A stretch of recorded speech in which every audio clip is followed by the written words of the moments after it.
and welcome to Undercommon Taste. This is a podcast where we create and discuss homebrew content for tabletop RPGs. War is not only a matter of equipment, artillery, group of troops, or air force. It's largely a matter of spirit and morale. I'm Ian Woodworth. I'm joined by my co-host James Daly, and today we are doing something we haven't done in the 2 years of our podcast, and we are actually recording an episode in the same room. Holy crap. Yeah, we started the podcast in the middle of the pandemic, and so we were recording remotely, and we've been recording remotely this whole time, and finally the stars have aligned to allow us to sit together in a room and make an episode together. I'm just saying, bubble, dude. Personal space. I mean, you're sitting as close as you need to get in on the mic. Yeah. We're still figuring out the system, so if the audio quality ends up suffering a little bit, that is something that I'm going to be fiddling with as we go along. We are constantly trying to improve. This is a new idea, so hopefully this will lessen up some work on Ian's end. This way he's only editing one file instead of like 2 or 3. Also, where we've been recording separate and remote, either one of us, our net could drop because, yay, Xfinity. This is less likely to happen this way. Yay, Charter. Yeah. That's what our problem was. We were both using different internet providers and they didn't like playing with each other. Very probably. Yeah. And this also lets us get a little more of a natural conversational tone too, because it's hard to get that. I mean, that's the comment that we always make about virtual tabletops. Yeah. Is, it's hard to get that flow going in a conversation whenever you're on different sides looking at each other through a computer screen. Yeah, I mean, Ian and I have known each other for a good while, but there's still, glances and body language and things being thrown and random stuff like that just can't happen over a remote connection. Yeah, and well, I mean, most of the time whenever we're recording, we don't have our cameras on to begin with, so we're completely going off of audio cues, and it's interesting. There is a whole dynamic to interpersonal communication that does happen face-to-face, that does not happen remote. And even with the camera, there's that delay, there's that lag. You have that thing where it's the old Godzilla films where like the lip syncs like a half second off or a full second off, and it's like, it really does make a huge difference. So we really do hope this will kind of help make our stream a little bit more reliable or relatable. And again, should be easier for us to manage and hopefully more palatable for your ears as well. Yeah. All right. One other little bit of business that we were wanting to touch on before we really get into this week's episode is all of the current nonsense going on with WotC and the OGL 1.1 or OGL 2 or whatever it is that they end up settling on. We have decided that for the foreseeable future, we're probably going to be going to a little more of a system-agnostic view of everything in our content. We are not going to be releasing any more content that is explicitly 5e compatible.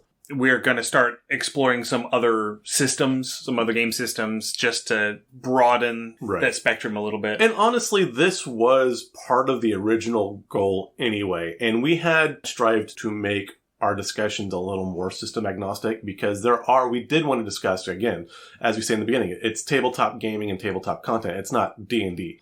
Most of our speakers, our interview guests come in are, again, creators of other systems, which I vastly enjoy.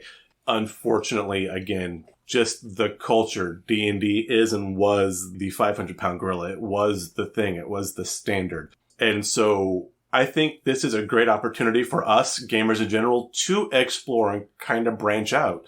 We can see things. We can see what works with other systems, what doesn't work in some systems. This does give a huge, huge lane for more creators to come up and fill gaps.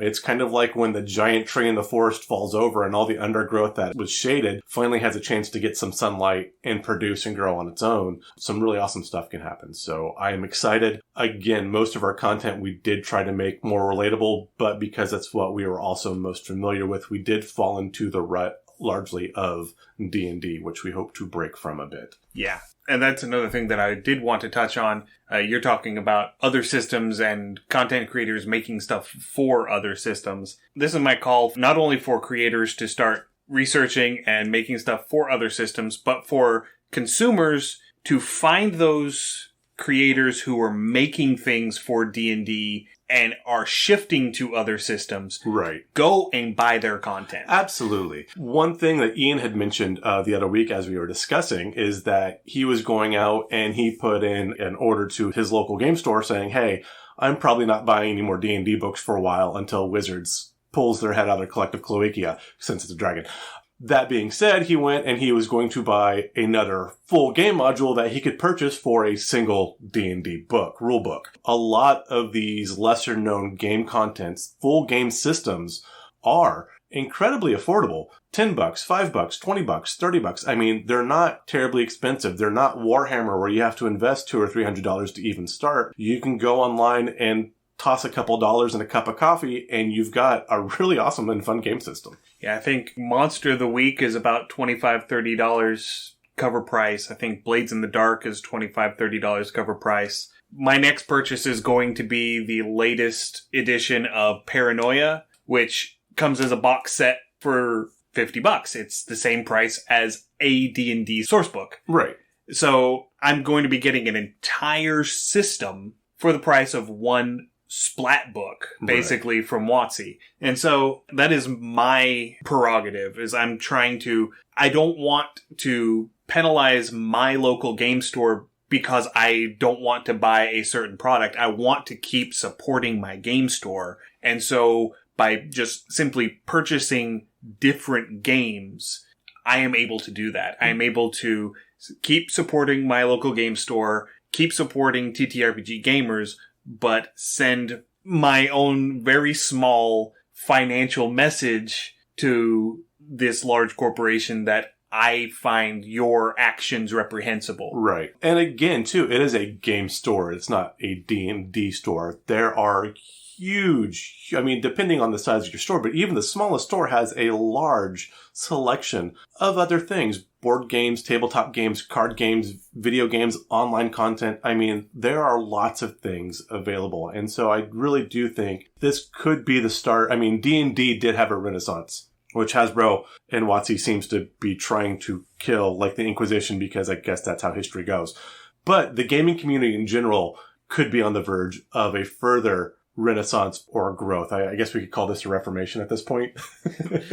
Possibly. I mean, all of this OGL 1.1 kerfluffle, it smacks very heavily of what happened with 4th edition and the GSL, the game system license. Right. Where they decided, we're going to change the license to make it more difficult for third parties to encroach on our turf. Right. The big problem with the GSL, well, it's twofold. One, it excluded a lot of third-party content creators, so you didn't have the volume of materials for 4E that you had for 3E. Exactly. And 3.5. And two, 4E was a very polarizing system. It was. Again, 4E was the Dark Ages. I have given my opinion on 4E many, many a times. They did some things right. They did a great many things very, very poorly. I won't outright say they did them wrong, but they did them poorly in my opinion.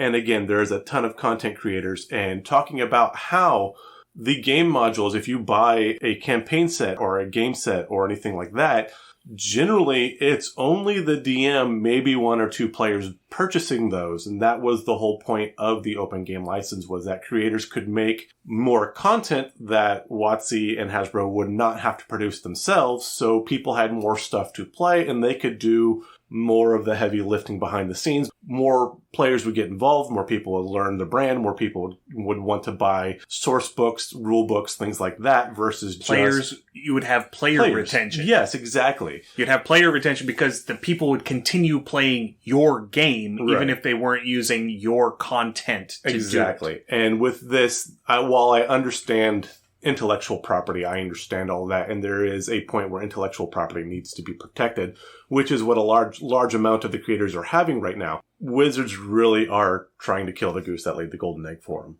And so I foresee that 1D&D is going to have a similar splat landing, if you will, that 4E did. Yeah. That is I have no eggs in this basket. That is my uneducated prediction yes, of what's going on, because so much of this lead up is falling flat. Yeah. And so I think that they have alienated enough of their fan base, enough of their player base, to where one D&D isn't going to have anywhere even remotely close to the fan base and the buy-in that 5e did. Right. And this is really, I mean, again, with the Critical Role renaissance, with things coming in with Stranger Things, 5e was roaring, and they could have taken this and run miles with it. And this is well and truly like a fumble on the 1 yard line. I mean, this is about as big as I can picture this company dropping the ball on this one. That said, I'm not in marketing. I'm not in accounts receivable. I'm not in finances. There are people who are far more educated that they think they've got a great idea. I don't know if they actually play the game. And we're not going to get into the details of the OGL and all of the Minute. controversy surrounding it right now. There are several other content creators out there that have far more expertise in the area and have already made their opinions and their perspectives on this entire thing known far more eloquently than we can. Yes. D&D Shorts on YouTube. He is at the forefront of the fan response to the OGL. So if you want to go and figure out the details on what's going on, I strongly suggest that you go and check out his YouTube channel. Just because he's a great content creator. Oh, he's amazing, yeah. But because he has already put in the legwork and made the content, and we don't really feel the need to rehash it less well than he already has. But what this means for Undercommon Taste is we are still going to be producing content. We are still going to be interviewing game designers, developers, content creators. We are still going to be doing homebrew. It's just not going to be as firmly rooted in 5e or D&D. We are going to be exploring more how to bring our homebrew content to other systems or any systems or to your own system, which really falls more in line with our original goal anyway. And I think we're going to be going a little more conceptual and a little less mechanical on a lot of our content as well. Yes. Because concepts are easier to shoehorn into your system than, I have a 5e monster. How do I do it in Pathfinder 2e? Or how do I do it in Monster of the Week?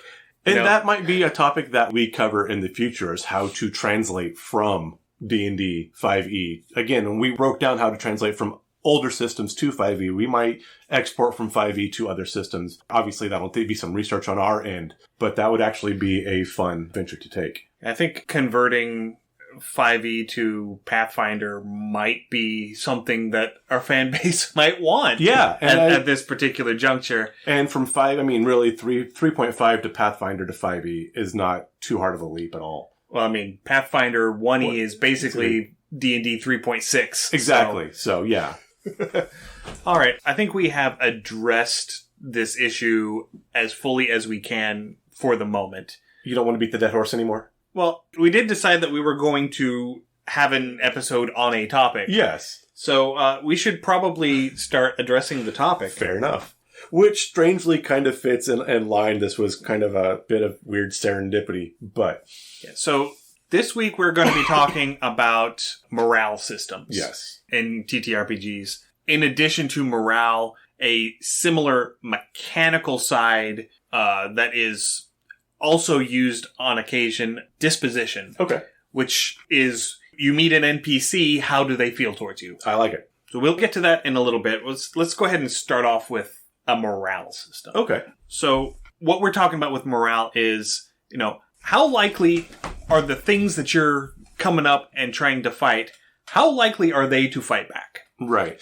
And so this is a huge concept. Again, with a lot of RPGs, especially with older versions where they were more hostile, you would beat up on an enemy and they would beat up on your characters. But if they're intelligent, it makes sense. You're only going to get punched in the nose so many times before you're like, this isn't worth it. And they would back away or flee. Or potentially, because if everything fought to the death, then it's very more likely that your characters or your players are going to wind up dropping. This was kind of like a safety valve that game masters had to save or to lessen a battle difficulty for their players as well. And it's something that in newer editions of D&D isn't as necessary a thing. Right. Because it is so much more difficult to actually kill your player characters. Right. But in the older editions... Oh yeah, everybody died. Everybody died. You know, if you end up having a 5th or 6th level character, you're doing good. Yeah. And you're probably still only got about 30, 35 hit points. If you have a beefy character. If you rolled a wizard or Oh yeah, if you roll a wizard, you probably got like 15, 20 hit points. Exactly. At most. Right. I mean, you can still get dropped in one go with a red dragon's fire breath. Oh yeah. Yeah, it just comes through and it breathes on the party and it's a TPK. Right. So... This said, also with monsters, there is the monster morale, but there's also, again, talking about that immersion and the way the players play, there should be a party morale too. If you're doing good, if you're just rolling through and kicking butt and, you know, everything's going great, there should be some bonuses to that. If you're going through and you're fumbling or you're in a crypt or you're dealing with a monster that maybe's dropped your character to 0 hit points 3 or 4 times in the past. Maybe you're a little apprehensive. Maybe there's some strife within the party. You as a DM can build on this and you can bring different ways to affect this and kind of build this up as well. Yeah. So in past editions of D&D in particular, because by and large, most modern TTRPGs don't have a morale system. Many don't. The two that come to mind, Starfinder has a morale for their ship fleet battles, which is interesting. I like they brought that in. The other ones that come to mind very obviously is Warhammer. Warhammer does have a great morale system that is pivotal to the game at times. Yeah, well, that's also because it started as a miniatures battle game. Exactly. And the Warhammer fantasy role-playing game is basically, okay, we're going to take this game and we're going to adapt it for a single character. Right. For single character play. Yes. As opposed to unit play. Exactly. So it makes sense that they have that morale system already built in and that it is a very robust system. Yes. I was looking through all of the books that I have on my shelf, and the only things that I found actual morale systems in are the D&D 5e Dungeon Master's Guide, which I didn't realize it was in there. Neither did I. Page 273. Oh, excellent. I have that in my notes. And going back, the AD&D 2e. Yeah, second edition definitely had more. I don't have access to those rules because I only have the player's handbook. I don't have the DMG. My Dungeon Master's Guide, unfortunately, is packed away currently. Yeah. So I don't have that. But the only other book that I have any morale system in is MCDM's Strongholds and Followers. Okay. But again, that is specifically for unit combat. Okay. Because they have their warfare mechanic where you have your units and they enter into a conflict against other units and morale is a thing between units. Exactly.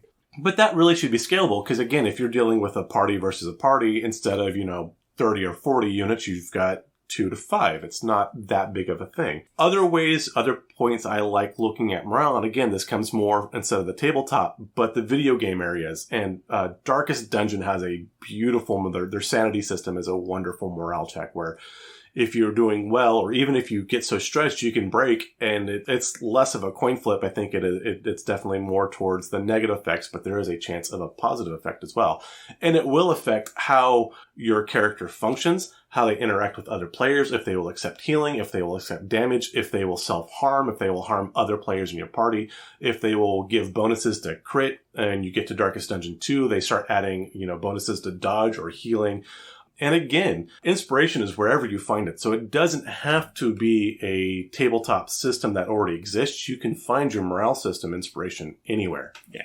So in older editions, the morale system was specifically something for the monsters. Right. And for retainers. Yes. Because with retainers, these are your hirelings. And that's something that doesn't really show up much in newer editions. No. I think primarily because the characters are so much more powerful in newer editions than they were in older editions. This does make sense, yes. And it does. Power creep is a thing. Power creep is a thing. Also, this gives the players more agency over their character. Absolutely. It's hard to have a character and the DM tells you what your character is doing. That always feels like they're taking control of the character from my hands. I tend to rebel a little bit against that. Yeah, and that's my primary reasoning for going against the concept of, adding a morale system that affects the PCs. I would with this, if I were to add a morale system that would affect the PCs, I would add something like a -1 modifier or something like that. Yeah. And you could take morale, the old bard skills, inspiration die. These are morale bonuses. You're feeling good. You get a little extra oomph with your thing.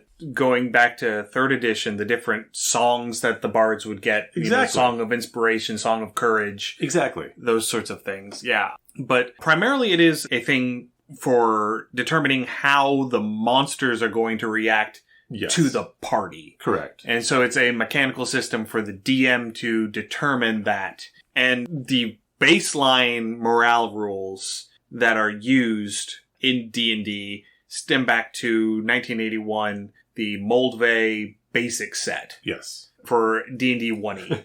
So basically, the way that they set it up in the basic set is every monster was assigned a morale value. Correct. From 2 to 12. If you had a 2, you wouldn't fight. You would just run away at the first sign of danger. If you had a 12, you would never surrender. You would always fight to the death. So a 12 would be something like, constructs or zombies, mindless creatures. Exactly. Or creatures that are fighting under compulsion, that would specifically not have a self-preservation mechanic. Exactly.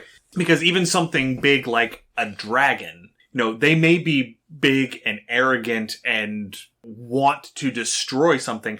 I would still put them at a morale 10 or 11. Oh, I wouldn't even put them that high, honestly. I mean, you get a dragon, and dragons are old, they're wise, they know worst case scenario, they can outlive most of their enemies. I'd honestly put them probably at a 5 or a 6, because if they take enough damage, they're just going to nope out of there and wait till a better day to fight. You say that, but from a lore standpoint, they are prideful. They are arrogant. They don't want to acknowledge that they are in the chance of defeat. Right. But so that also brings back vengeance. There is that. But, just judging by what is expressed in the lore. Okay.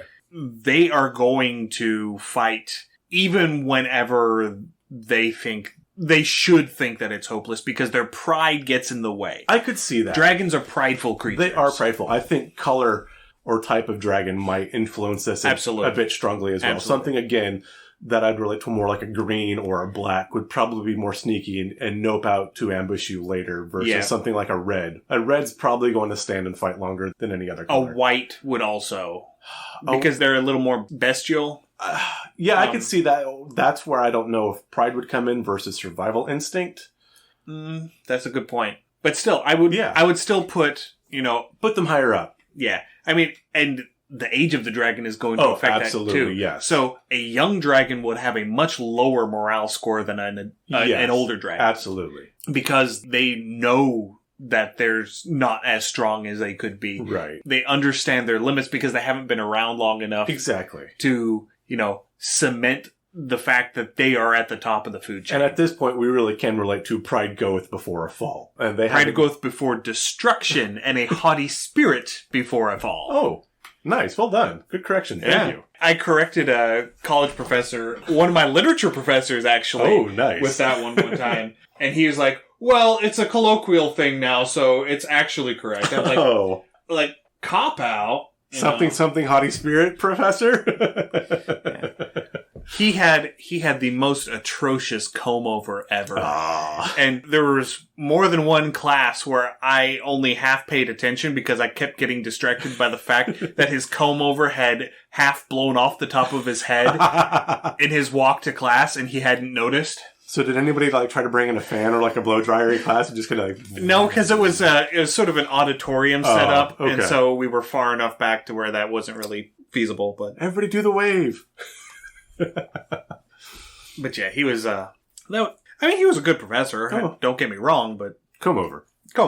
That is not a character flaw. I don't think. Yes, no. Yeah. Bad fashion choice, not a character flaw. Yeah.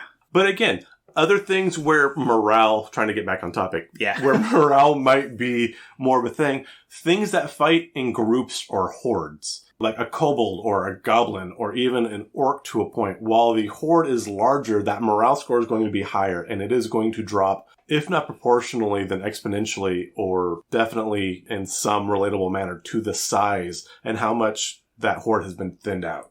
Right. And even, comparing the size of that horde to the size of the party. Yeah. Because the bigger the group is, the better their morale, because they're going to think the odds are better of their success. Right. 10 kobolds versus a party of 5, probably going to hang in. 2 kobolds versus a party of 5, probably going to bolt. Yeah. So the mechanical system behind the Moldvay morale system is whenever an event happens in combat, it could be the first person to die in the combat, or whenever a group has been reduced to half its number. Right. Or any of a number The first fireball drops. The first fireball drops, yeah. I mean, that is a shocking moment. Absolutely.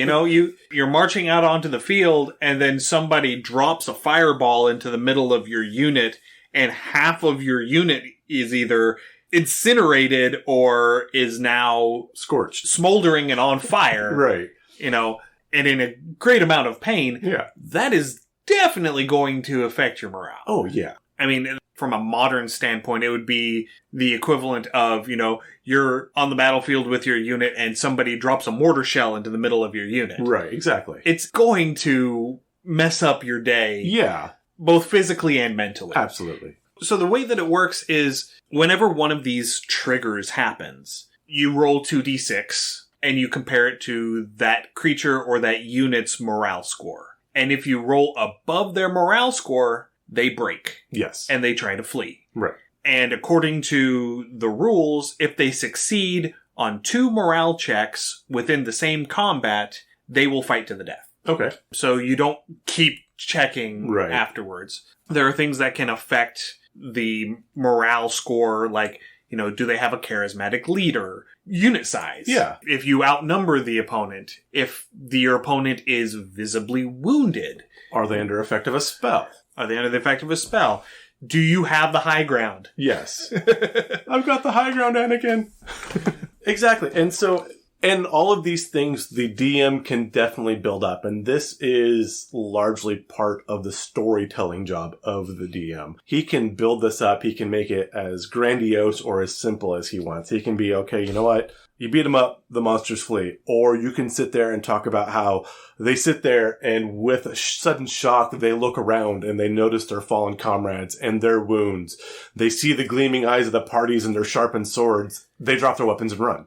I mean, you can build this up as much as you want. If you're a great storyteller, you can really, really build a lot of atmosphere with that as well. Yeah. I mean, going back, James and I are both in the Society for Creative Anachronism. And one of the things that we do in the SCA is we put on armor and we hit each other with sticks. Yep. And there are some of the bigger events referred to as wars where you get, 50 to 100 people. Or more. More, yeah. I mean, I've been to smaller wars, yeah. Gulf Wars. Gulf Wars, yeah, Pennsic is the big one. But Gulf Wars, you get 500-600 people out on the field at a time. Yeah. And I'll tell you one thing. I had one battle where I was with a group of guys, and we started around the front of the fort to the gate, and I get almost there, and I turn around and see that they all peeled off and went after something, didn't tell me. I'm standing out here by myself. Oops. And so I ended up falling in with the guys. There's a group clustered up right in front of the fort because we were assaulting the fort. Okay. And so we just formed up a block there in the front, basically just to keep them from charging out at us. And we ended up holding that position until they came out of a different entrance and circled around and flanked us. But yeah, that was an interesting moment. And that would be a morale check moment. That absolutely would be that moment when you are suddenly very alone. You can even have that, like, if you're hanging out at the club or you're going to the mall or the store with a bunch of friends and you get separated from everybody. If you're, like, at a big fair or an event and you think you're with a group of people and it's at that moment of, like, where the hell is everyone? Now, imagine where the hell is everyone, and anyone you want to see wants to kick you in the teeth. Yeah. Yeah, and so now you're just looking for any friendly face. Yes. That you can just fall in with for a sense of security. Another thing to morale, and this is used less in a lot of game systems, but in a real world thing, is any kind of mounted combat. If the dude's on like a horse, or if you're smaller and they've got like some sort of like warg or war dog or an elephant, and you've got this giant, 1,000-pound plus beast that weighs 2 or 3 times your weight, and now the person on top of it with a weapon is, your height above you or more, and they're streamlining at you faster than you can possibly run, that is absolutely a morale check. Absolutely, yeah.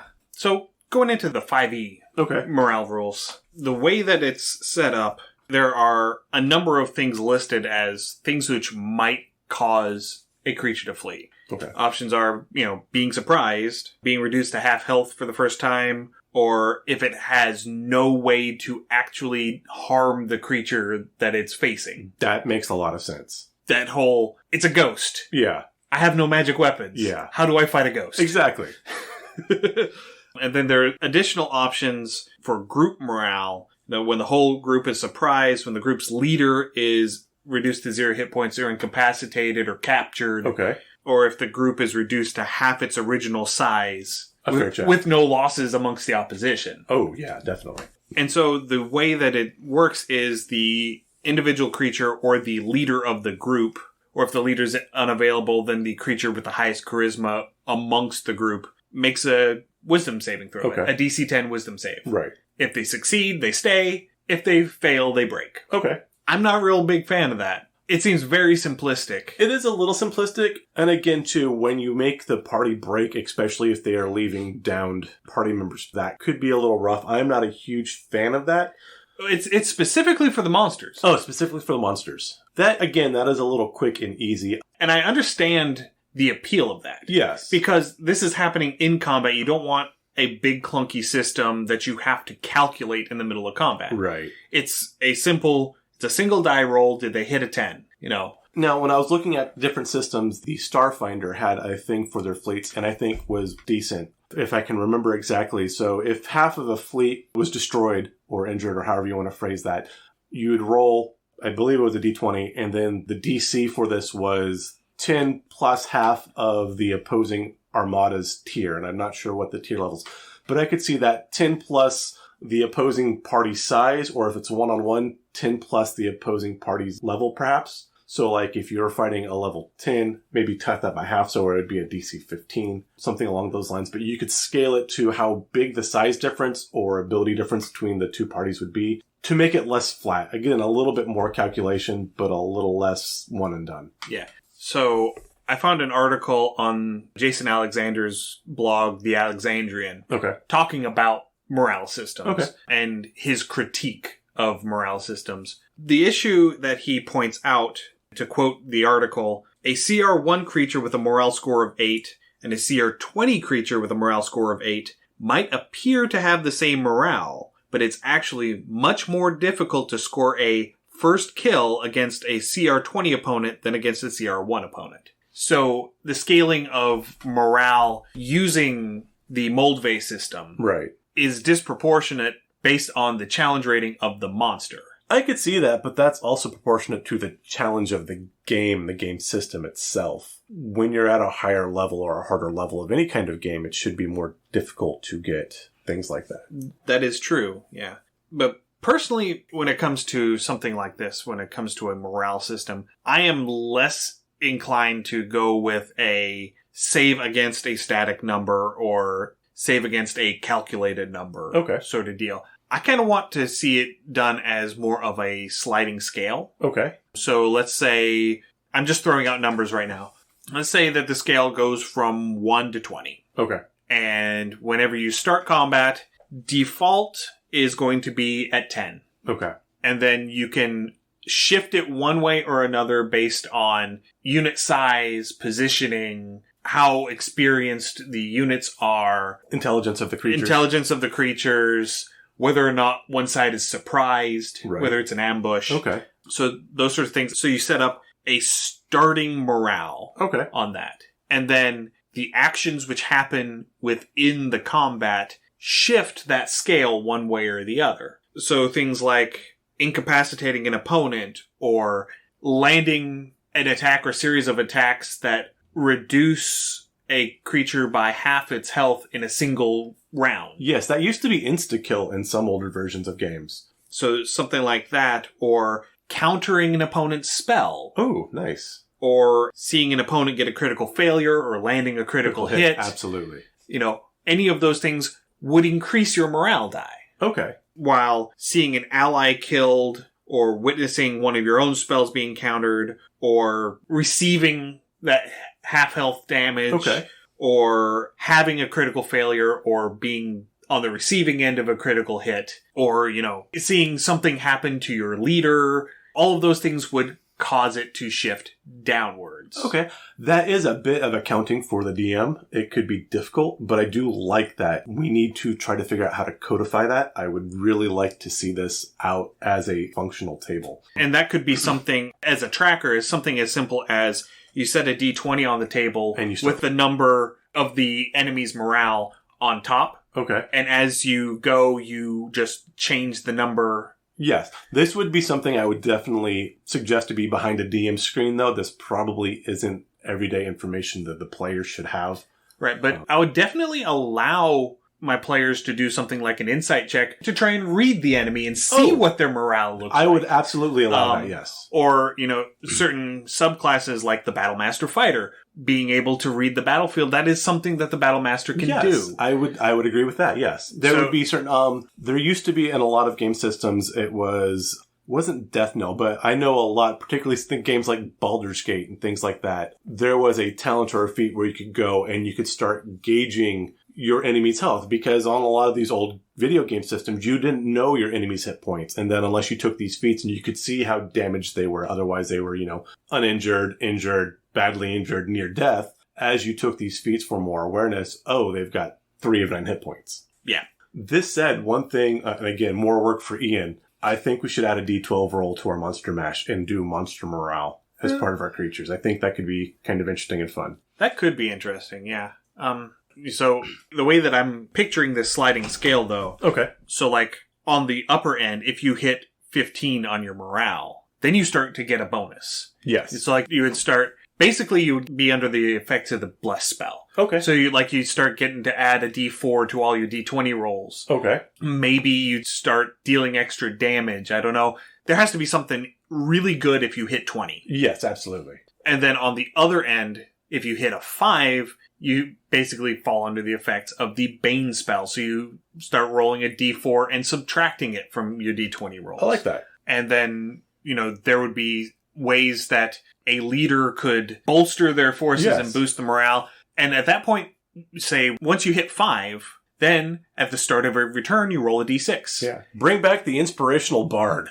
I mean, I love the magic bards of 5e. They're great. But as I get older, more and more I realize what, you're going into battle with a guitar, really, dude? No, again, giving people that bump is really, old armies had drummers and fifers for a reason. They were there. So yeah, bring back the inspirational bard. Bring back, the good oration speech from your cleric or your paladin, invoking God in the middle of battle, or however you want to do that, call a font of magic that surrounds and warms your players. Give your PCs a reason to take the inspiring leader feat. Yes, absolutely. Beyond just, getting some temporary hit points. Yeah, no, that'd be awesome. Yeah. So yeah, that's sort of what I'm getting at. And then, so once you hit 5 and you're shaken, you roll a D6 at the beginning of the round. And if the result on the D6 is higher than the creature or the unit's current morale score, then they start to retreat. Okay.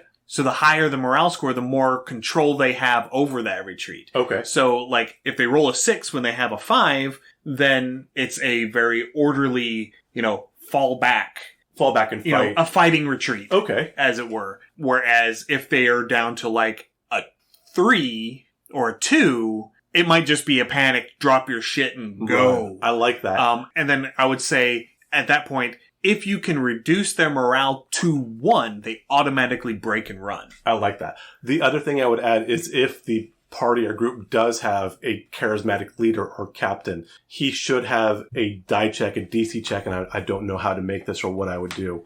But to rally your breaking troops, and again, if you've ever played the Total War games, this is when you have your units break. This is a option that your unit leaders, your generals, your heirs do have, is when they break, you can go back and call, there's a horn call. I forget exactly what the skill is. It's called rally. Rally, yeah. And they will rally back. And I think that would also be a very big pivotal. That would be once per long rest type thing. Yeah. I had a thought. Just one? Just one. I know, right? If it comes to me, I'll tack it in. All right. So the other thing that we wanted to touch on briefly is disposition. Because disposition had a very similar mechanic. The way that the disposition worked is whenever you met a new NPC, you would roll 2d6. Okay. To determine their disposition towards you. Okay. Liminal Horror grabbed this. I'm pretty sure this is an OSR feature that is drawn from the basic expert rules. Okay. So basically you roll 2d6 and the result on the die determines their initial interaction with you. Yeah, it's that first feel you get when you get to a person. Do they creep you out? Do they seem kind of cool? Are they cheerful? Are they jovial? Do they remind you of an old family friend? That kind of thing. So the table, as listed in Liminal Horror, 2 is hostile. Okay. 3 to 5 is wary. 6 to 8 is curious. 9 to 11 is kind. And 12 is helpful. Okay. So you're usually going to land somewhere in the middle there. Generally. So curious would be the middle of that bell curve. I like that. 6 to 8. So yeah, it's something that allows you as a DM to get a better grasp on how to make your NPCs react to your PCs. Right. So that way you don't have to predetermine that. Yeah. And you don't end up constantly having the NPCs just being very helpful and very voluntary. Yeah. I mean, it's bland. Unfortunately, when you do that, and this is something I fall into, I think a lot of game masters, it is hard to plan for NPCs, especially when there's a lot of them, and they all become kind of the same gray creature, unless you've very specifically written up something about the NPC. Right. And, there are definitely things that you can take into account, like if the PC that they're interacting with, comes in being very gruff and they look menacing. Right. Maybe take a -1 on that roll. Oh, absolutely. If they come in and they're very cheerful and they're very outgoing and they're very polite, maybe add a +1 to it. Yes. Just to shift that a little bit one way or the other. I think there's a lot of ways. Again, your player's reaction as they interact, I think, is a great thing. You could start bringing in cultural differences, within your game system or your game world if they are conflicting. Again, if you have two races or cultures that have a known enmity between each other, then yeah, you're probably going to take a -2 or a -3 versus if they are of the same culture or clan and maybe they are a minority or outcasts, then they're more likely to want to help.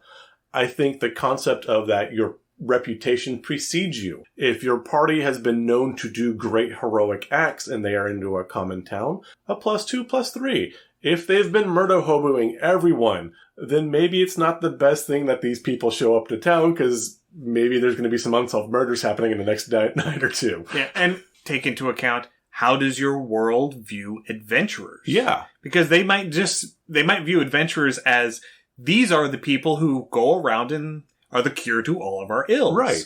Or they can say, these are a bunch of no-good troublemakers that leave destruction in their wake every time they show up. Exactly. And so their initial reaction to you is going to depend heavily on that. Right. I mean, you take this into a real-world scenario. I mean, again, real-world Americana scenario, because again, I know less cultures, but I'm sure it would be shocking anywhere. That you're walking down the street of your town or your city or whatever, going to your favorite store, shopping mall, and a group of 5 or 6 dirty-ish people, they probably haven't showered for a week or two, their clothes are rough, and they're heavily armed. And they very obviously come from somewhere else. That's gonna put a lot of people off. Absolutely. Yeah, I mean, hey, a bunch of vagrants that are armed with, high-powered weapons or swords or machine guns or what. I mean, people are gonna be calling the police. That's just, what are they doing here? What they want? Get out of my town. We don't want no trouble here. We don't want no trouble here. That's about it, yeah. And again, that disposition roll, that is intended for the initial reaction. Correct. And then you would adjust that as the conversation between the NPC and the PCs happened. Right.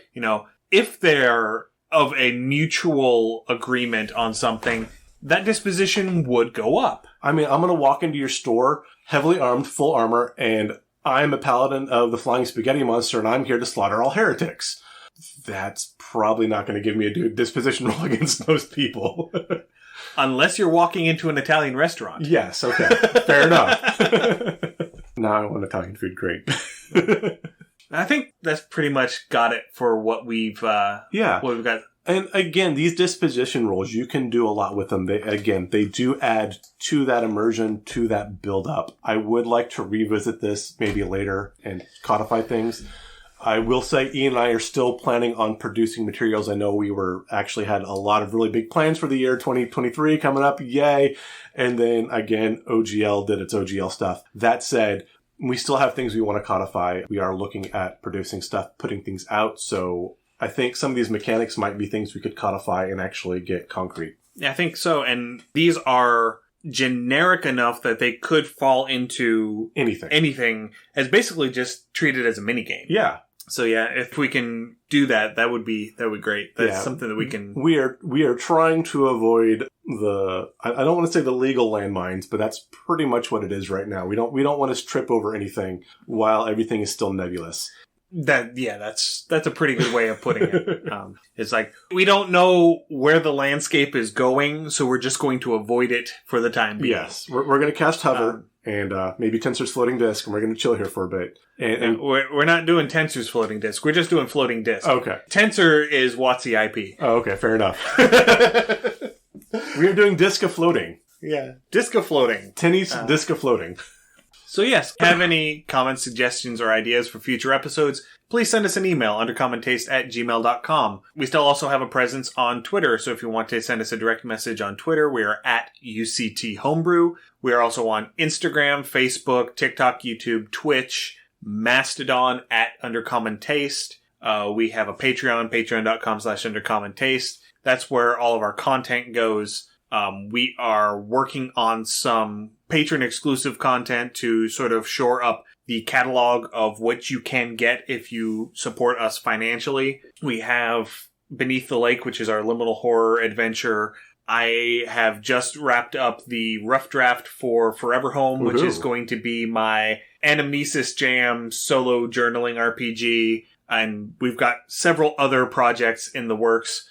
We are also still hashing out details on potentially doing patron-exclusive episodes or possibly even having early access to episodes for patrons. So that is something that we're still working on. Hopefully by next episode, we'll have something a little more concrete that we can talk about. Exactly.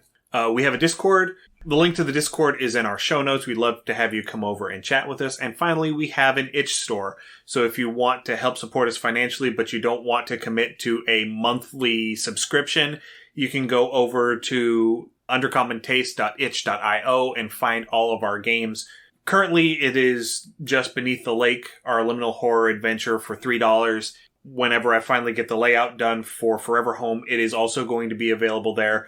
Current thought is that it will also be $3. Excellent. I do want to say, if this is your first podcast you're listening to us, welcome. We're glad to have you. You can find our other podcasts wherever you get your podcasts, Apple, Google, iHeartRadio, all of those. As always, please give us a rating and review. This lets us know what kind of content you want to hear more of, more systems, more interviews, more world building, that kind of thing. Also helps increase our visibility. And I do want to go ahead and say, as we've talked about, if you are wanting to go ahead and explore other game systems, I do want to throw this in. itch.io is a great way to explore other game systems that people have created and put up. Again, prices can go from whatever to extremely affordable.